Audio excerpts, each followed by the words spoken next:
Hello, and welcome back to my channel, Marissa Gone. I am Marissa, and today we are going to get gone into a little background of my hustler journey. But before we get into that, I want to say thank you for joining me. Thank you for clicking on this video. Thank you for watching, and please be sure to leave a like, a comment, and make sure you subscribe if you're not already subscribed, because here on this channel, I really want to bring you more content focus towards the entrepreneurs and like the mindset and the hurdles and the lessons that we go through. So if that is resonated with you, please hit that subscribe button and make sure you share this content with other friends and family. Okay, let's get into it. So it has been a while since I got on here and did one of these. It feels like 2 weeks, but it's been like a week, the holidays. I was out at my family's house for probably like 4 days. And then I spent some time with my boyfriend. And now it is Saturday night and we're back home. But I really wanted to tell this story, honestly, because first, look at Biscuit. That's my cat. Shout out Biscuit. She's on top of the printer. She is our tech IT department. So I think she's just printing out labels, shipping labels for tomorrow. So if you guys are waiting on packages, the shipping labels are being printed right now. But anyways, I figured that this was going to be a great tale, a story, or journey, whatever you want to call it, before the end of the year. Before the end of the year ends, I wanted to share my beginning story of like how I even became to be an entrepreneur. So I just wanted to, I guess, chronicle my journey. So here we go.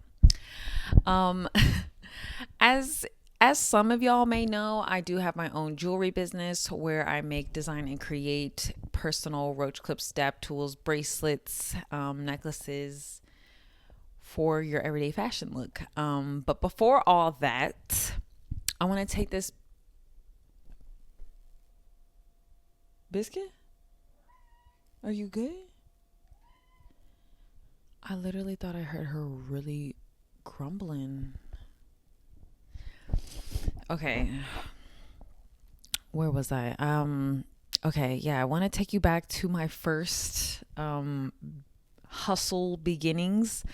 So it all started, it's like the beginning of my hustle journey really does start in high school. That's where I kind of like honed in and got into my sales bag, honestly, and it kind of made me the person I am today, if that like sounds too cliche, but it truly is real. I went to an all girls Catholic high school. Shout out them. And I really credit that school for giving me my confidence that I have, that I carry, my wits, my intelligence. There was no pressure of boys being around. It was the freedom of just being a girl in puberty with other girls hitting puberty, and we all are understanding like what's happening with our bodies and our minds and everything, and we have that with the privacy of just being with all women. So shout out the separate gender schools. I feel personally that it truly does build that confidence, that independence as a woman, especially in these days. I will shout out the rest of my graduating class that damn near everybody, 99% of everyone from that class, went on to be completely successful, independent, thriving women today. Super proud of that school. And I really feel like that school gave me the confidence to put myself out there, to speak up, to make pitches, sales pitches, redefine my sales pitch. I began selling. What I began selling was candy bars. The prices in the vending machine were going up. I noticed the demand because everyone was talking about how these prices are going up. What are we going to do?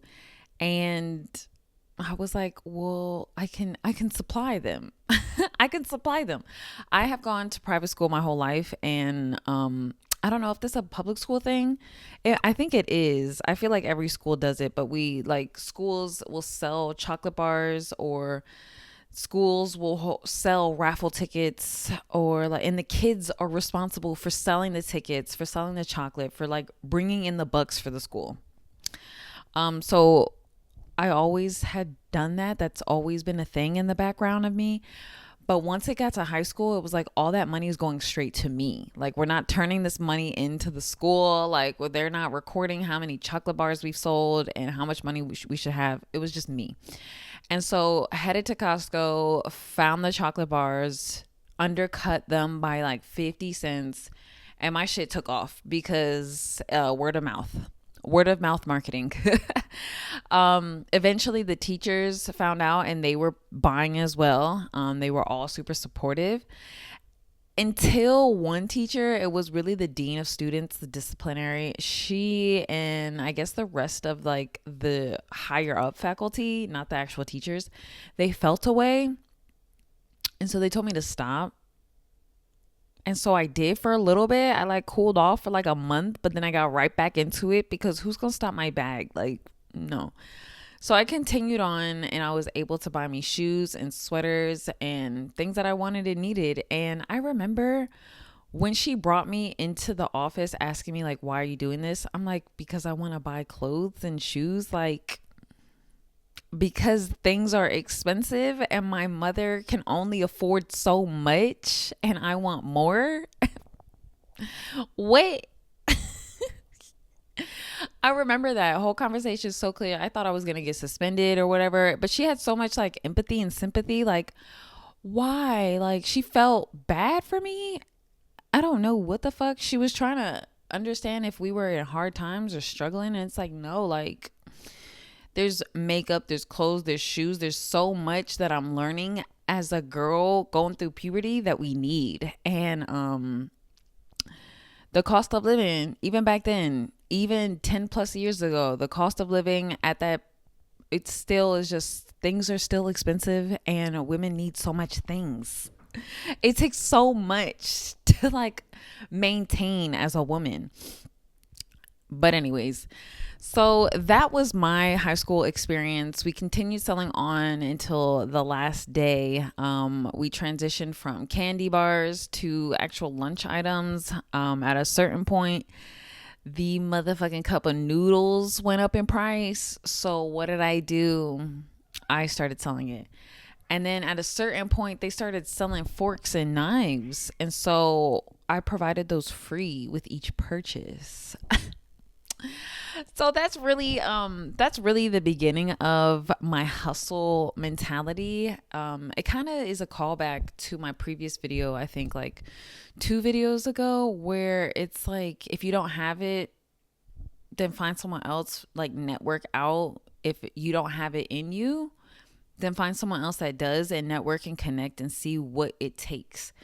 So I say all that to say is that for me, the social aspect and the sales pitch and gathering attention, that has always been in me.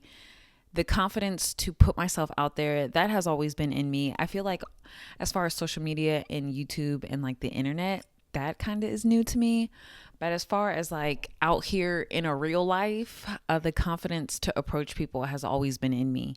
And I think that just comes back from high school, and I really had to force myself. Like back in high school, I don't think it was in me. I think I was learning it and forced myself because the high school that I was in was like all girls. So it's like, there's really no excuse for you to be uncomfortable, Marissa. And this is like my dialogue to myself, but there is no pressure of boys around. Like you can say whatever you want. You can be goofy and silly and not feel embarrassed of being yourself. And like, I know that sounds odd saying it like as an adult, but as a child, as a kid, like as a teenager, whatever, that right there is such an important lesson.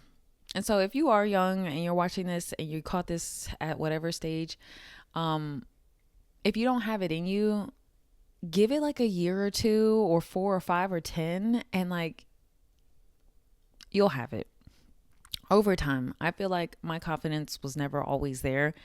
It really developed more in high school because of the freedom of our personalities. We were able to just like be free as girls in that school. And that was 4 years. But before that, elementary school, I definitely was a shy kid. I definitely was a shy kid. And I feel like the pressure of boys kind of like kept me a little quiet. Question mark. We can get that into that later. But these skills like confidence and putting yourself out there and garnering attention, like those types of skills are those are like learned lessons, like at least for me, like seeing my business now and reflecting on where it all began. It's like, honestly, if I truly am honest with myself, I wasn't really a confident kid. I really had to learn that. And again, that high school that I was in, that environment, your environment, that will play a key role in like your personality. I really feel like that was my experience. And I feel like that is an experience for a lot of young people. Your environment truly does impact your personality. And yeah, that's really my beginning of my hustle journey. Seeing my business now with my jewelry and how much it has pivoted, because Sweeter was really herbal cigarettes and bracelets, but now we are roach clips, dab tools, necklaces, and bracelets. Like the bracelets will always still be there, but that main product, it used to be herbal cigarettes, now it's roach clips, and we've pivoted. We're continuing on. We are continuing on. Hold up. Okay, I was just making sure my mic was on before I started talking for 12 minutes and this mic wasn't even on. But yeah. But that's about it. That really sums it up. That's my beginning journey. Side note, let me be truly honest. In elementary school, we had a yard sale at like our home. This is not even a part of school. But I remember in that yard sale, I was really hustling. I was really hustling. And then I remember during one yard sale, we were trying to sell like a car. My dad was trying to sell one of his cars. And there was an interested person. Like they parked, they were looking at the car. I was outside, I think, just watching everything.